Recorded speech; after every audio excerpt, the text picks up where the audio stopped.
Marwari media आप देख रहे हैं। आज है 22 अप्रैल 2024 सोमवार का दिन और हिंदू तिथि चैत्र माह की चतुर्दशी है। नजर डालेंगे आज की बड़ी खबरों पर। शुरुआत करेंगे सबसे बड़ी और काम की खबर के साथ। बड़ी खबर, रिजर्व बैंक ऑफ इंडिया के पूर्व गवर्नर डी सुब्बाराम का बड़ा बयान सामने आया है। उन्होंने कहा है कि राजनीतिक पार्टियों की ओर से ऑफर की जाने वाली फ्री बीज यानी मुफ्त के उपहारों पर सरकार को श्वेत पत्र लाने की आवश्यकता है। एक इंटरव्यू में पूर्व गवर्नर ने कहा, प्रधानमंत्री मोदी के लीडरशिप में सरकार की जिम्मेदारी है कि वह लोगों को इन मुफ्त उपहारों के फायदे और नुकसान के बारे में जागरूक करे। वैसे आपको बता दूं, फ्री बीज को आम बोलचाल की भाषा में रेवड़ी और इससे देने के चलन को रेवड़ी कल्चर कहा जाता है। पूर्व गवर्नर ने यह भी कहा कि भारत जैसे गरीब देश में यह सरकार की जिम्मेदारी है कि वह समाज के सबसे कमजोर तबके के लोगों को कुछ मुफ्त सुविधाएं दे। साथ ही में यह भी ध्यान रखे कि उनको फ्री सुविधाओं की जरूरत कब तक है। वैसे आपको बता दूं, करीब 2 साल पहले पीएम मोदी ने भी कहा था, हमें देश की रेवड़ी कल्चर को हटाना होगा। रेवड़ी बांटने वाले कभी विकास के कार्य जैसे रोड नेटवर्क, रेल नेटवर्क का निर्माण नहीं करा सकते। दरअसल आपने देखा होगा, खासकर चुनाव के समय चुनाव जीतने के लिए कई पार्टियों के नेता कई चीजें फ्री देने की घोषणा करते हैं। इसी को रेवड़ी कल्चर बोला जाता है और यह रेवड़ी कल्चर आने वाली पीढ़ियों के लिए घातक साबित हो सकता है। हालांकि गरीबों की सहायता करना अच्छी बात है, लेकिन हकीकत में यह भी देखा गया है कि मुफ्त वाली योजनाओं का फायदा गरीब कम उठाते हैं और जो पात्र नहीं होते वह ऐसी योजनाओं में पहले ही घुसकर गरीबों के बीच में दीवार बनकर खड़े हो जाते हैं। जीता जाता उदाहरण आपको बताऊं तो मुफ्त राशन वाली योजना। आप अपने आसपास ही नजर उठा के देख सकते हैं कि इस योजना का फायदा जरूरतमंद कम उठाते हैं, बल्कि अपात्र लोग इन योजनाओं पर पूरा डाका डालते हैं। यानी कि जरूरतमंद लोगों के लिए यह योजनाएं जरूरी है। सबसे कमजोर तबके के लोगों को मुफ्त सुविधाएं मिलनी चाहिए, लेकिन अपात्र लोग इसका गलत फायदा उठाते हैं। इसीलिए पूर्व गवर्नर ने कहा है कि सरकार की जिम्मेदारी है कि लोगों को इन मुफ्त उपहारों के फायदे और नुकसान के बारे में जागरूक करे। आगे बढ़ते हैं। राजस्थान से बड़ी खबर, पीएम मोदी ने राजस्थान के जालोर जिले में जनसभा को संबोधित किया। पीएम मोदी ने कहा कि कांग्रेस ने देश पर 60 साल तक राज किया। इसी कांग्रेस ने हमारी माताओं बहनों को शौचालय, गैस, बिजली, पानी, बैंक अकाउंट ऐसी छोटी छोटी चीजों के लिए भी तरसाया। इसी कांग्रेस ने परिवारवाद और भ्रष्टाचार का दिमाग फैलाकर देश को खोखला कर दिया और उनके इन्हीं पापों की सजा देश कांग्रेस को दे रहा है। मोदी बोले, जिस पार्टी ने कभी 400 सीटें जीती थी, आज वो 300 सीटों पर चुनाव नहीं लड़ पा रही है। हालत यह है कि उन्हें उम्मीदवार तक नहीं मिल पा रहे हैं। उन्होंने अवसरवादी इंडी अलायंस बना लिया है। जालोर में पीएम मोदी ने कहा, मेरा एक काम करना होगा आपको। जो लोग ध्यान में नहीं आए, जो इस योजना के हकदार है, मोदी की ओर से उनको गारंटी दे देना कि मोदी तीसरी बार आएगा, घर पक्का मिलेगा। पीएम मोदी ने कहा, गरीब लोगों के लिए मैं 3 करोड़ नए घर बनाने वाला हूँ। पीएम बोले, हम जो गरीबों को घर देंगे वो माताओं और बहनों के नाम होंगे। अच्छा, बड़ी खबर ये भी देखिए, पीएम मोदी राजस्थान में लोकसभा चुनाव को लेकर धुआंधार प्रचार कर रहे हैं। जालोर के बाद पीएम मोदी ने बांसवाड़ा लोकसभा सीट से भाजपा प्रत्याशी महेंद्रजीत सिंह मालवीया के समर्थन में खेल मैदान में जनसभा को संबोधित किया। खैर आगे बढ़ जाते हैं। बड़ी खबर, लोकसभा चुनाव में त्रिकोणीय मुकाबले में फंसी बाड़मेर सीट पर बीजेपी, कांग्रेस और निर्दलीय पूरी ताकत झोंक दी है।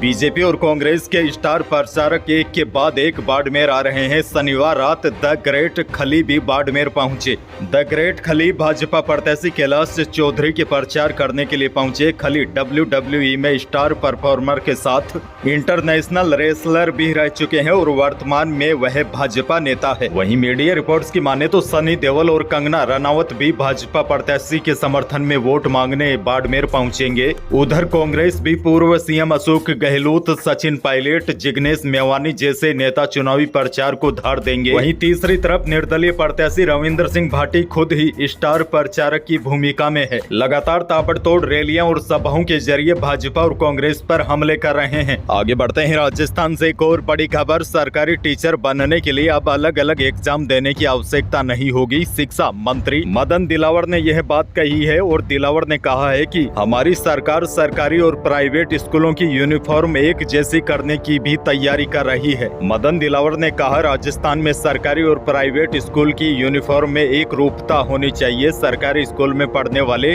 गरीब तबके के बच्चे जब बड़े स्कूलों में पढ़ने वाले बच्चों की यूनिफॉर्म देखते हैं तो उनके मन में हीन भावना आ जाती है और यही हीन भावना उन्हें जीवन में आगे बढ़ने से भी रोकती है। उन्हें लगता है कि मेरे माँ बाप गरीब है, इसीलिए मैं यह विचार कर रहा हूँ कि प्राइवेट और सरकारी स्कूलों की यूनिफॉर्म एक जैसी होनी चाहिए। उनके जूते, मोजे, शर्ट, पैंट समेत पूरी यूनिफॉर्म एक जैसी होगी। इसको लेकर हमने तैयारियां भी शुरू कर दी है। इसके लिए प्राइवेट स्कूल वाले मिलजुल कर कोई एक ड्रेस पर सहमति दे तो हम उसे पूरे राजस्थान में लागू करने का काम करेंगे। यानी कि शिक्षा मंत्री के बयान से साफ लग रहा है कि आने वाले दिनों में चाहे सरकारी स्कूल हो या प्राइवेट, स्कूल ड्रेस सेम हो सकती है। बहरहाल आगे बढ़ते हैं। राजस्थान के झालावाड़ जिले से बड़ी और बेहद ही दुखद खबर है। एक ट्रोले और वैन में भिड़ंत में 9 दोस्तों की मौके पर ही मौत हो गई। वैन में 10 लोग सवार थे और मध्य प्रदेश के डूंगरी में शादी समारोह में शामिल होकर लौट रहे थे। मृतकों में से 7 दोस्तों का एक साथ अंतिम संस्कार किया गया। गांव में जैसे ही 7 अर्थियां एक साथ उठी तो चीख पुकार मच गई। पुलिस के अनुसार अकलेरा कस्बे में एक घर में विवाह समारोह था। बारात शुक्रवार को मध्य प्रदेश के खिलचीपुर क्षेत्र में गई थी। यह सभी दोस्त बारात से वापस लौट रहे थे, तभी अकलेरा के पास मारुति वैन और एक ट्रोले की आमने सामने से भिड़ंत हो गई। काफी दुखद खबर है। भगवान इनके परिवारजनों को दुख सहने की शक्ति दे। आगे बढ़ जाते हैं, लेकिन उससे पहले मौसम से जुड़ी बड़ी अपडेट है।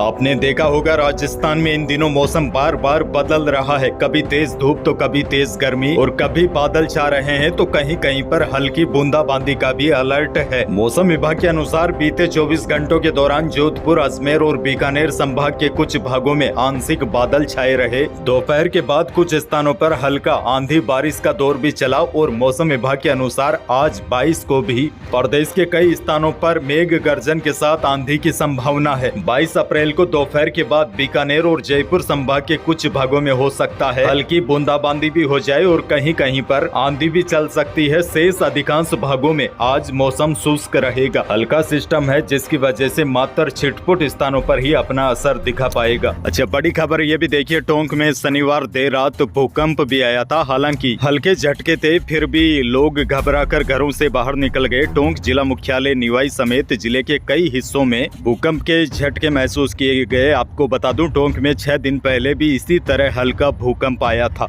आगे बढ़ते हैं, बड़ी खबर। इस बार फलोदी सट्टा बाजार ने आकलन लगाया है कि पहले चरण की जिन 12 लोकसभा सीटों पर चुनाव हो चुके हैं, यहां पर नागौर, सीकर और चूरू, इसके साथ दौसा, इन सीटों पर कांग्रेस की स्थिति मजबूत बताई जा रही है। फलोदी सट्टे बाजार का कहना है कि इस बार बीजेपी का मिशन 25 भी फ्लॉप हो सकता है। और आपको बता दूं, अब की बार बीजेपी की चिंताएं इसलिए भी बढ़ गई है क्योंकि राजस्थान में वोटिंग प्रतिशत काफी कम रहा है। वैसे आपको क्या लगता है, इस बार 25 लोकसभा सीटों में से कौन सी पार्टी कितनी कितनी सीटें जीत सकती है? अपनी बहुमूल्य राय नीचे कमेंट बॉक्स में जरूर लिखिएगा। अच्छा, कल रविवार की वजह से मंडियों के भाव आज आए नहीं है क्योंकि कई किसान भाइयों के कमेंट भी आते हैं कि मंडियों के भावों को लेकर भी अपडेट दिया करो, क्योंकि अभी किसान अपने उपज को बेचने के लिए अच्छे भावों का इंतजार कर रहे हैं। तो जैसे ही आज भाव आते हैं, भाव ऊपर नीचे होते हैं, तो इसको लेकर भी मैं आपको अपडेट जरूर दूंगा। फिलहाल यही थी प्रदेश और देश की आज की कुछ बड़ी और महत्वपूर्ण खबरें। वीडियो को लाइक करना बिल्कुल न भूलिए और चैनल पर नए हैं तो सब्सक्राइब भी कर लीजिए ताकि आप अपडेट रहे बड़ी और काम की खबरों से।